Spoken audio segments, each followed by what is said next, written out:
धर्मपालजी, तुमच्या नेतृत्वात इथे घर घर चलो अभियान जनसंपर्क करण्यात येतं. नेमकं काय कारण आहे, काय योजना काढण्यात येते?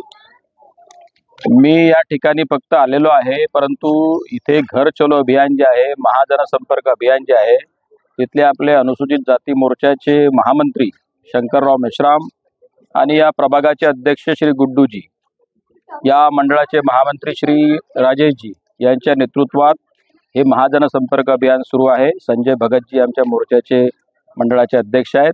मी फक्त त्यांना सहकार्य करण्यासाठी या ठिकाणी आलेलो आहे. जनतेचा उत्तम प्रतिसाद आम्हाला लाभत आहे.